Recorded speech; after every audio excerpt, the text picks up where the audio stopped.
Hi, I'm Mike. And I'm Nick. And this is NF Geeks. Oh, Nick, welcome back. Yeah. Good to have you back, man. Yeah, great to be to back. NF Geeks. We're here Absolutely. live in Nick's home here. Yeah. Right? Oh, yeah. So it's a special occasion. Absolutely. Great to have you here. Yeah, thanks for having me. Making everybody, all the NF Geeks viewers, very jealous right now. Yeah, that's right. Oh, a lot of jealousy is going on. Yeah. Absolutely. Nick's referring to the discussion group on Facebook, and I encourage everybody to join up. Join in the fun. Yeah. So, Nick, you wanted to talk about inferior functions. Yeah, totally. Today, the inferior function, how that manifests, and all that. So, why don't you start us off? What were you thinking? Well, in kind of going through the cognitive functions, one thing that I always realized, and this was ever since I was younger, was I always had not necessarily a good or bad relationship with things that were like extroverted sensing. And when I started to get into MBTI a couple of years ago and I learned about the functions and everything, I did understand that introverted intuition was, my strongest function that dominated everything that pretty much I did. The capabilities I had with NI were amongst my strongest. But I also was aware that ever since I was younger, and once I learned what extroverted sensing was that extroverted sensing was not necessarily something I was good at, but it was always what I considered to be one of my most powerful functions, in that it dominated me in a similar way that introverted intuition did. Not that I was good at anything with that, but that I say in the function stack, it's not necessarily your auxiliary function that's your second most powerful. I think it goes introverted intuition is your most powerful.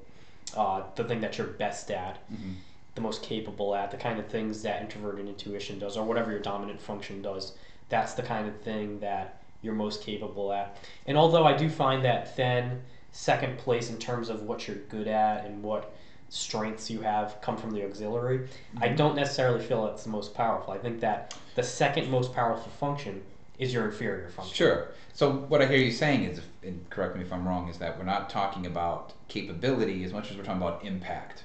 Yes. The impact. The inferior function impacts in this giant way, like a splattering, almost like, boom. For better or worse, yeah. Yes, absolutely. I can feel that in my own life. So. Like, for instance, when I was younger, I can remember the kinds of things that I wanted to be when I was younger was like a football player.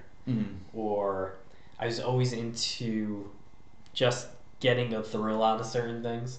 And like I said, it never ended in a good way a lot of times, but it was always something I was kind of infatuated with, was certain SE activities, so to speak, like sports, even though I wasn't necessarily that great at sports.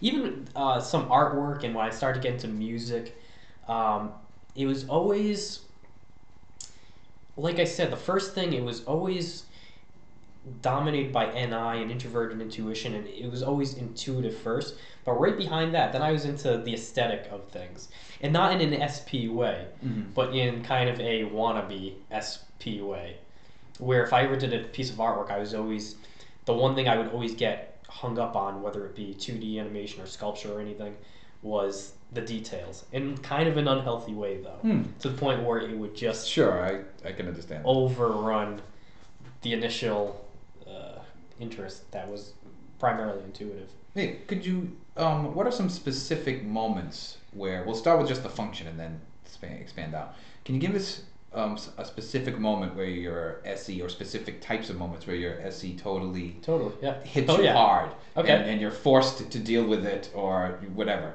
When are the real points where it's strong, because it's making a strong impact? So there are instances that I've had, SE instances. Yeah, sure. SE they've been fuck ups. Yeah, there you go. Maybe someone who had dominant SE would have either handled this better or worse. But I remember a story that I have is the wildest thing that I did was when I was in high school. I was in a music classroom thing, and in the classroom there was a big classroom, like a music hall classroom, and in that there were smaller rooms. So they were basically like 3 rooms in the back of the room, and the only way to get to the rooms if they were locked. Because what would happen is you'd have a substitute teacher that day. My teacher was out, and all those rooms were locked. And we wanted to get into the room that had the drum set. Mm-hmm. We found a way to unlock one room, but to get into the locked room, the only way was up and over the ceiling. Oh no. This is like a teen movie plot. And as a desperate attempt to fit in, I said, you know what? I can do that. Yeah, I'm the kind of guy that could do that kind of thing. And everyone was like, no, that's fucking stupid. And even in my head, I was saying to myself, this is stupid. I really shouldn't do this. But the inferior function kicked in, and I was like, this is the only way I can fit in with these people. And so I went into the room that was unlocked, and I had all these reluctant kids pushing me up through the ceiling. They're like, Nick, you really shouldn't do this. The substitute teacher's gonna come in any second now. And I was like, no, I feel good. So I get up over the ceiling, the kind of ceiling that you push the absolutely. panes, and then got up to the wall, which was 10 feet higher almost than the actual ceiling. So I'm jumping up, I get it, I hoist myself up. Now I'm like 18 feet up into the air or something. And that's when it just all hell broke loose. And I freaked out. Teacher walks in, everyone came back to your INFJ wisdom. Oh yeah, completely turned back into INFJ. Was like, why did I do this? Started freaking out, got crazy anxiety, and learned that the teacher had come in because all the kids scattered into where she was, and I pretty much fell down and fell through the ceiling and destroyed the whole ceiling of that room and got in serious trouble. And it was funny, and a lot of people knew me after that. But sure, but it does seem sort of outrageously bold. Yes, it was outrageously bold in a very stupid way, and people always knew me for that. Like for the rest of high school, was you're the kid who fell through the ceiling. Oh, and that was SE coming out. Yeah, I can see that weird way. You know, my when my SI comes out as related to the larger type that it connects to is when and this has come out on the forum. When I have my more fascist moments. Oh. Yeah, absolutely. When I go into SJ and I start collecting evidence, and then pass judgment, and and I'm in fact Noah, and this is funny. I have to do a video about this with Noah. Noah and I have Nazi voices in the house. When we feel that the other is being more dictatorial and Nazi, we start talking to each other like we're Nazis. Can you demonstrate it? Yes, Noah is very funny because we do the opposite introversion extroverted. So when Noah's, and it must be because of each other, when Noah does his Nazi voice, he does an extroverted Nazi. And he does this fake Hitler. So I'll be arguing with him. So I said, no, I really want it to be this way. And he'll go like this. He'll go, this must be perfect. Like that. And that's it, making fun of me. Yeah. And when I make fun of him, I'm sort of doing, this is old school, but I do the Nazi from Raiders of the Lost Ark. Sort of an introverted Nazi. And I say, so I'll say to Noah, you are not going to do this. That is unfortunate. There shall be consequences. That's me sort of being the SS Nazi, and he's sort of being the dictator Nazi.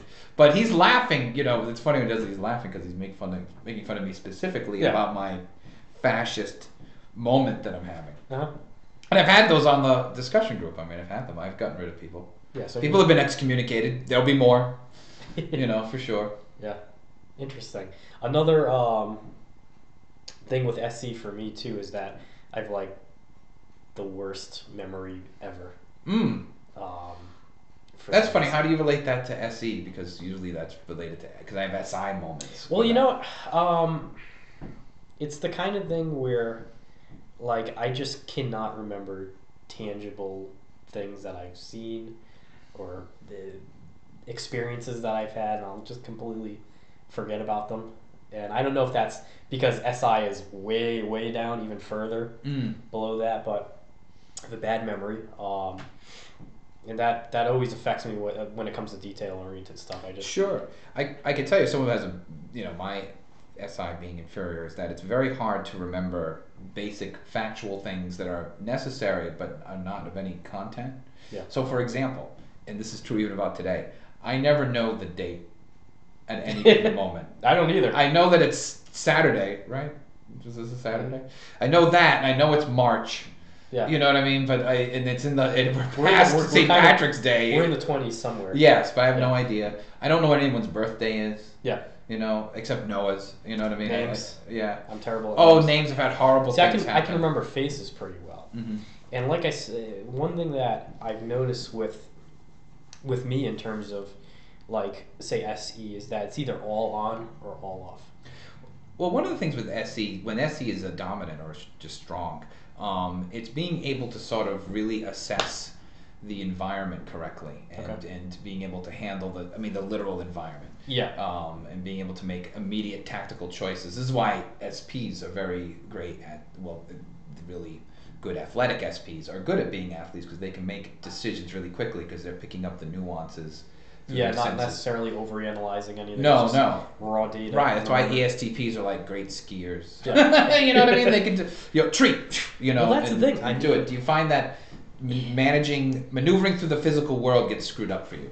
It does, and it doesn't. Like I said, when I'd say like 90% of the time it's all off. No, really. But that 10% of the time that it's all on, it's like focused 100%. But it's in spurts. Well, I have a theory about that. So see if this connects. Is that when the only way it works, and there's a whole other thing I have about this, is when you're compensating with the things you're strong with. Okay. So, for example, when my memory is bad, you know what kicks in my memory? When there's a deep NF emotional content to the memory. Oh, then okay. yeah, I can fucking repeat it back, See, completely. Yeah, let me tell you, on January 2nd, 1995. I don't even get that way. There's no INFJ connection to the SE that you can make that makes it stronger. Like, how does, I guess what I'm asking is, how does NF compensate for your weak extroverted sensing? If at all. I don't know if it does at all at this point in my life. Okay, you'll have to start keeping a journal. I mean, some of the like the SE things that I will, like I said, that 10% of the time that's all on, will be more NF type kind of activities. I think, like for instance, one of the things that I'm really competent at that would involve SE would be like fine arts, right, music. A lot of the kind of playing that I do is very technical. It's not necessarily I don't know. Yeah, I'd say musically, the way I play guitar or bass or any instrument is always very SE when it's all the way on. Sure. Or that, right? I have my own example. My own example is that when I'm lecturing, it's very much ENFP performance. You know, I'm almost like reciting a monologue. So even though I already have it in my head because I've done, you do the same lectures over and over and over. But no matter what, I have this outline of my lecture in front of me on my computer at all times. Even though I don't even need to like really get into it, but I wrote this very specific outline of order of ideas. Okay. Because if I don't, I'm ENFP. I'll talk about 10 things. Yeah. So to compensate for my SI, to remember I have this thing in front of me. Yeah. But the NF part of it is that I want this thing in front of me because I really want to do this right as an ENFP. I'm putting myself out there. There's 30 people in this room. I want to be on my game. So my NF need to do this to be an ENFP to express it is compensating for the weak SI. I see. So in other words, I make this list, this outline, because as an NF I want this to be right. Okay. So then I have this support. And even though I have it in my memory, because it's part of my gig, my performance, the mic show, I still got to have that thing right in front of me. But do you find that that your inferior SI is either all on or all off? Because I mean, are there things that you remember or reminisce about? Okay, this is what yes, but this is the connection I want to make. The SI, it's not that the SI is stronger at different points. It's the same. I have this whole thing about the functions not changing. I guess that's another video. Okay. But what happens is that NF supports it. Okay. So when my memory is strong and exact, it's because there's a deep NF connection as to why I'm remembering this. That's why it's always trauma. And that's kind of what I was getting at with a lot of when my SE is strong, it's always when it's related to music or art. Right. There's an NF thing there's an aesthetic that I'm trying to to give off that's fueled by intuition, fueled by feeling. Um, yeah, like if I'm writing music, aesthetically I want it to sound good, but above that, it's about the idea that I'm trying to get across and the feeling that I'm trying to emote out. But there's still always an aesthetic, physical, tangible thing that that's bringing it out. Mm-hmm.